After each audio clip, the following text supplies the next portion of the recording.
If you're new to growing cannabis, there's a good chance you're making at least one of these 3 rookie mistakes. But don't worry, we're about to fix that. First, check this out. It's time to light it up. AC Infinity's Evo series. Every light in the series has a removable driver so you can keep the heat out of your grow space. And they are up on the Tech 3.14 U-moles per joule if you want to geek out. My favorite feature is the built-in timer on this. It has 10 brightness levels. You can do sunrise, sunset. It's right on the fixture. Super easy to use. No separate tab timers or any of that jazz. Check out AC Infinity's LEDs over at acinfinity.com. Coupon code DUDEGROWS will hook you up with these top-notch LEDs. They got a size for every grow tent. acinfinity.com. Coupon code DUDEGROWS will hook you up. Back to the show. All right. Just a quick question, though. Before we start this, I was told yesterday, Scotty, a few days ago, I wore this outfit on accident, and my wife's like, too much DGC. You can't do that. You can't have dual logo. What do you think? It's a lot of logo, bro. And so you're talking to a guy that his entire chest is covered in his logo, so I probably should abstain from this, man. But it's a rookie mistake, bro. Did you call some of these rookie mistakes? Because I've known people that have grown 10 years that have made some of these mistakes, man. Yeah, they can definitely apply to everybody. This isn't just for newbies. Let's start it off. Let's talk about don't start with sketchy genetics or know what you're starting with, man. Super important. Seed or clone. Yeah, and this is tempting. First off, if you get like a bag seed, everybody wants to, oh my God, it came out of such dank bud. But man, I don't like to plant bag seeds because I got to wonder where that pollen came from. And if there was no other males in the room, that pollen came from another female plant, right? So, that. I've had people at the DGC Cup competing show me their jar. I'd be like, where'd you get that? And he'd say, bag seed, bro. So I'd say if you have the room and the ability to understand you have no idea what you're getting and just want to be surprised or not, go for it. But that's what you're doing. Next off, clones.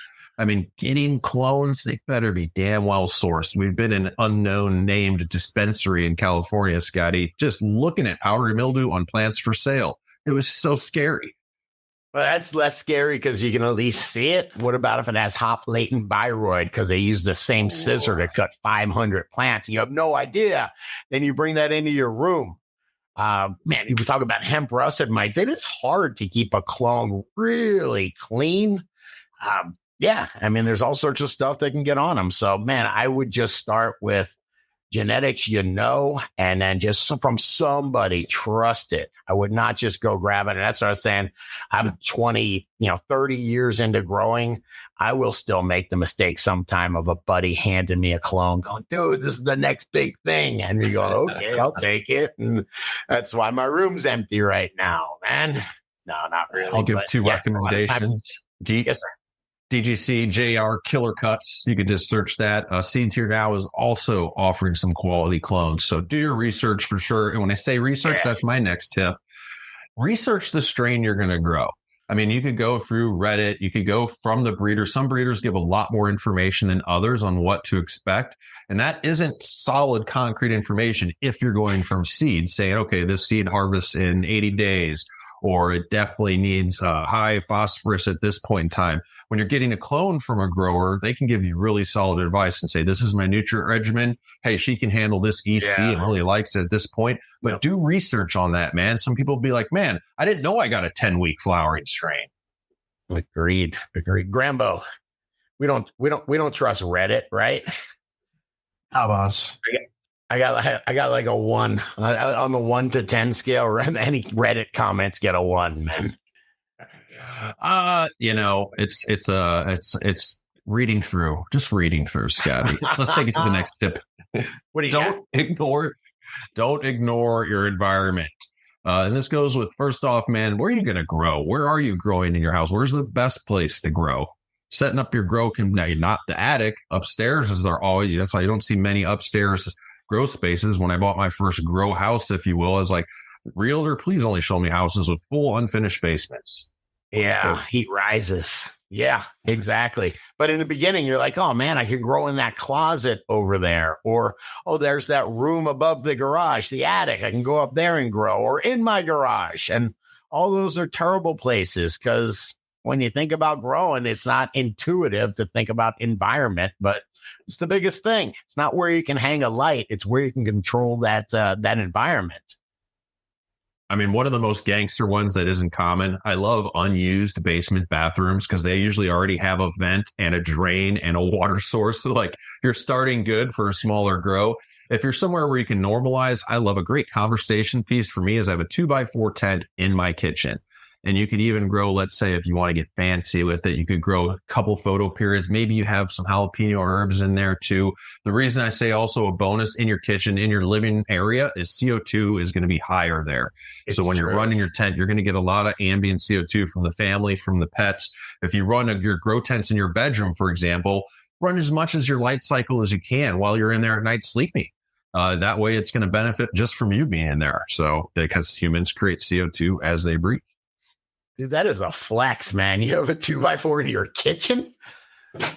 There's great, awesome. Another bonus of that, my other 4x3 is upstairs right by my back door that we walk out all the time to go to the garage or the upper driveway.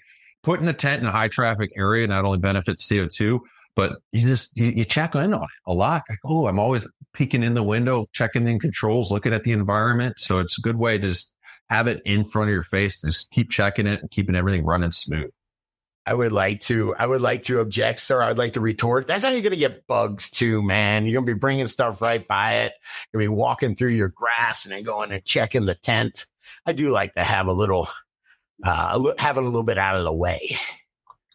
I just open the window, not fully the door. One other tip. This is kind of maybe newbies or whatever. Don't forget when we say don't ignore your environment. Your nighttime environment is different than your daytime environment. You're going to want to bring your humidity down if you can, if you're using a fan controller. To basically take care of everything. Shout out like AC Infinity controllers has all the set points. You can have daytime set points, nighttime set points, where you're going to have lower humidity and different set points. Maybe you want to bring your temp a little bit down. Don't ignore nighttime environment. It's easy to think lights off, they're just sleeping. Yeah. No, there's a whole bunch of respiration that goes on. Is it respiration or transpiration, dude? They're letting off a bunch of moisture at night. Oh yeah. You got to have that fan set at the right set point. Let's take it to one of our other points here. This was big when I worked hydro stores way back in the day. Don't blow your budget on bottled nutrients. That is the number one thing, profitable thing I'll say in the hydro store shelf is nutrients. And some stores are pretty honest with it, and others want you to walk out with 10 bottles. It's true, man. I mean, and they're expensive. You can spend $1,000 on a 12-bottle system, right? On a complete line. And man, you could spend $1,000 on a nice grow tent with, what we said, that AC Infinity, the one with the controller and the filter and the, what's it called? Climate control fan. Yeah, man. I mean, I'd rather see you spend money on that and dial your environment in or get a little bit more light or a little bit more CO2 than going and spending a bunch of money on those nutrients. It's not that complicated. The nutrient part of this is not that complicated. Yeah. I'll shout out for example, Canna A and B, very basic nutrient for Canna Cocoa, super successful. Scotty has a single recipe, Grow Dots. If you just want to mix nutrient right into your media and be able to go water only, there are some valuable additives after that, but try and keep it real simple with your additives. If you're starting with a baseline on a strain to know how it did, hey, I know this strain did this well with 3 things versus I know this strain did well with 10 things is a way better place to start to know where to spend money and not to spend money. Yes, but do start with soil microbes because soil microbes and Real Growers Recharge, it does get the nutrient into the root system and into the plant. And that's when you can see what's working. There is nowhere in the world probably that plants grow maybe in space in nature without microbes, right? I like to try and do what nature does. She does a pretty good job. Not naturally, but yeah, that's why there's sterile rock wool and hydrogen peroxiding roots. They've tried it. It kind of works. A lot of vacancy for problems. Yeah. Let us know the vacuum, sir.